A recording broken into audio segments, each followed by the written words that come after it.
Welcome back on my YouTube channel. मैं हूं आपका ट्यूटर रंजन। अब नेक्स्ट क्वेश्चंस देखते हैं। इस क्वेश्चंस में भी यही है, हमें चेक करना है कि ये फंक्शंस रिफ्लेक्सिव है, सिमेट्रिक है, ट्रांजिटिव है, ऑल है, या क्या क्या है। ये क्वेश्चंस के अकॉर्डिंग देख लेंगे। ठीक है। क्वेश्चंस क्या है?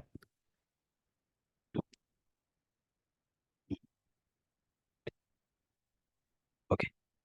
सो question is, again they are given.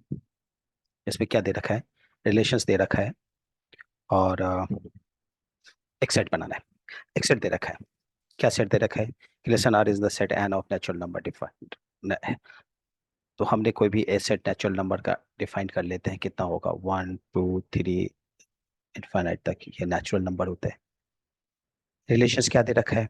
As usual, जैसा हम पहले के क्वेश्चंस में कर रहे थे वैसे ही यहाँ भी एक सेट ए डिफाइन करना पड़ेगा और एक रिलेशंस आर डिफाइन करना पड़ेगा।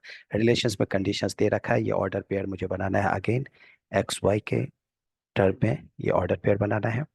इस और ऑर्डर पेयर ऐसा बनाओ जिसमें y is equal x plus five हो। ये कंडीशंस है। y must be equal to x plus five. And other restrictions ये भी दे रखा है कि ये जो x का वैल्यू है वो डेफिनेटली लेस देन 4 होना चाहिए। इट मीन्स अब की बार जो हमें रिलेशंस दे रखा है वो रिस्ट्रिक्टेड है, रिस्ट्रिक्शंस है। हमें चेक करना पड़ेगा कि कितने वैल्यू इसमें आ सकते हैं। इनफाइनाइट वैल्यूज नहीं राइट कर सकते। तो इसके ऑर्डर पेयर के अकॉर्डिंग हम बनाने के ट्राई करते हैं कि कितने ऑर्डर पेयर बन सकते हैं। तो सपोज ये एक्स वाई है और y value x plus five है। एक्स का वैल्यू लेस देन 4 है तो वैल्यू क्या क्या हो सकता है? 1 हो सकता है, 2 हो सकता है, 3 हो सकता है। तो 1 अगर हमने एक्स का वैल्यू पुट किया तो वाई का वैल्यू कितना हो जाएगा? 6।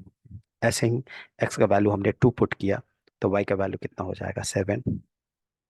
3 का वैल्यू, वाई एक्स का वैल्यू 3 पुट करेंगे तो वाई का वैल्यू हो जाएगा 8। हमारे पास अब की बार सिर्फ 3 ऑर्डर पेयर है, फाइनाइट ऑर्डर पेयर है, 1 6 2 7 एंड 3 8।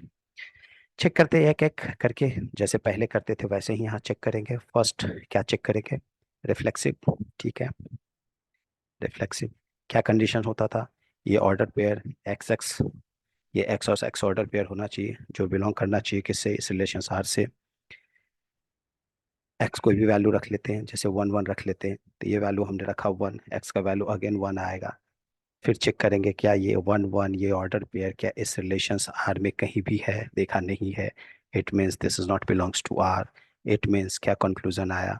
कि नॉट रिफ्लेक्सिव, रिफ्लेक्सिव नहीं हुआ। ऐसे ही हम वाई वाई करके भी चेक कर सकते थे। बात एक ही है, एक्स एक्स चेक करें या वाई वाई चेक करो, दोनों बात एक ही है। सेकंड चेक क्या करेंगे? सिमेट्रिक। सिमेट्रिक अगेन मैंने पहले भी बोला है कि this is a symmetric means mirror image. इसके लिए दो कंडीशंस होते हैं और दोनों कंडीशन सेटिस्फाइड होना चाहिए। पहला order pair x y belongs to R है। ये एक्स वाई ऑर्डर पेयर लेते हैं, कोई भी ऑर्डर पेयर ले लेते हैं। इसमें से 1 6 ही ले लेते हैं। 1 6 ऑर्डर पेयर कोई भी ले सकते हैं, कोई भी चेक कर सकते हैं। हमने देखा कि यस 1 6 बिलोंग्स टू आर है। यस ये इसका मेंबर है, आर का है ये सेट।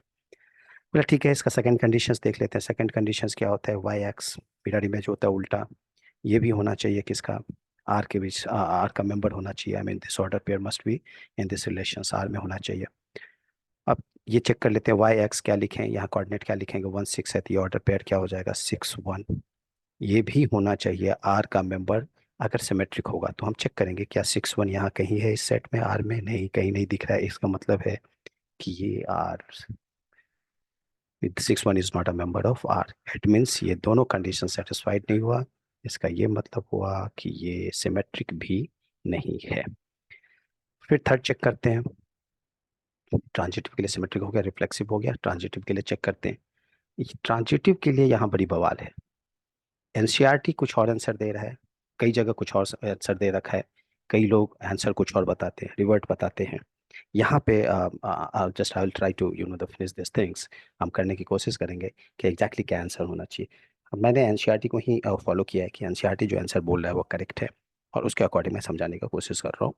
उसे देखते हैं। ट्रांजिटिव डिफाइन करने के लिए हमें ये पहले देखना है कि अगर ये फाइनाइट एंड रिस्ट्रिक्टेड, रिस्ट्रिक्टेड नहीं होता था तो हम वो वाली ही कंडीशंस अप्लाई करते थे जैसा कि ये वाला x y must be belongs to R, y z must be belongs to R and z x must to belong to R. ये तीनों कंडीशन अगर सेटिस्फाइड होता था तो बोलते थे ट्रांजिटिव है। लेकिन ये तब हम ये रिलेशंस को तब यूज करते हैं जब हमारे पास रिस्ट्रिक्शन नहीं हो। विदाउट रिस्ट्रिक्शंस कंडीशंस हो, विदाउट रिस्ट्रिक्शंस। ये मतलब कंडीशंस, रिस्ट्रिक्शंस का मतलब है कि एक लिमिटेशंस नहीं बंधा हुआ हो। यहाँ x का वैल्यू लेस देन 4 है, फ्री हैंड नहीं है, इसीलिए हम लोग इसके थ्रू इसको चेक नहीं करेंगे। तो फिर क्या चेक कर सकते हैं ट्रांजिटिव के लिए? तो अदर पेयर हम ये चेक करेंगे इसमें कि कोई भी एक पेयर ले लेते हैं, जैसे कि ये कोई भी एक सेट उठा के देख लेंगे कि x1 y1, जैसे ये है x1 y1, देख लिया कि ये must be belongs to R, ठीक है, देख लिया, कोई भी उठा लिया हमने, 1 6, बोला कि ये आर का मेंबर है, यस। दूसरा सेट कोई भी उठा लिया हमने, तो इस वैल्यू को हम क्या लिख सकते हैं? इस वैल्यू को हम लोग x2 y2 लिख लेते हैं। x2 y2, ये किसका मेंबर होना चाहिए? This belongs to R. It means कोई भी वैल्यू उठा लेते हैं, 2 और 7 उठा लेते हैं, ये। अब हमें ये देखना है कि क्या ये और ये दोनों के बीच क्या ऐसा खास रिलेशनशिप दिख रहा है, वो रिलेशन जो हमें एक एस्टैब्लिश कंक्लूजन पे पहुंचा है। तो देख रहे हैं कि 1 और 6 के बीच जो डिफरेंसेस आएगा वो 5 का आ रहा है, 2 और 7 के बीच डिफरेंसेस 5 का आना भी चाहिए, क्योंकि यहाँ पे ऑलरेडी ये डिफाइंड फंक्शंस है। इट मीन्स कि ये एक दूसरे के ट्रांजिटिव है। ये आइडेंटिफाई करता है कि ये दोनों जो है वो एक सेपरेट एंटिटीज है, ये दोनों एक सेपरेट एंटिटीज है, और इस पे किसी का भी कोई कंडीशंस फॉलो नहीं होता है। इट मीन्स कंक्लूजन क्या आया कि जब भी हमारे पास एक रिस्ट्रिक्टेड, कोई एक रिस्ट्रिक्टेड नंबर्स हो, रिस्ट्रिक्टेड सेट हो, तो ऐसे केसेस में मुझे ये चेक करना है कि ये अदर्स वैल्यू पॉसिबल है या नहीं है। इसमें देखा कि अदर वैल्यू कोई पॉसिबल हो ही नहीं सकता, पॉसिबल है ही नहीं, तो फिर चेक करने का कोई मतलब होता ही नहीं है। इसका मतलब है कि ऐसे केसेस के लिए, ये ट्रांजिटिव के ये केसेस हमें चेक करना ही नहीं है। हमें एक सेपरेट आइडेंटिटीज लेना है, कोई भी सेपरेट आइडेंटिटीज लेना है, और सिर्फ सेपरेट एंटिटीज से, ये सेपरेट एंटिटीज से हमें चेक करना है कि क्या एक रिलेशन, करेक्ट रिलेशन एस्टैब्लिश हो रहा है या नहीं। इस टाइप के क्वेश्चंस और भी आगे आएंगे, उसमें देखेंगे। इसका मतलब ये इधर देख रहा है कि हाँ ये ऐसा हो रहा है, it means this is the transitive.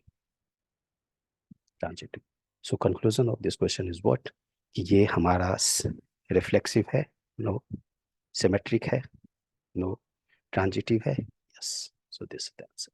Thank you so much. We will see the next questions in the next video.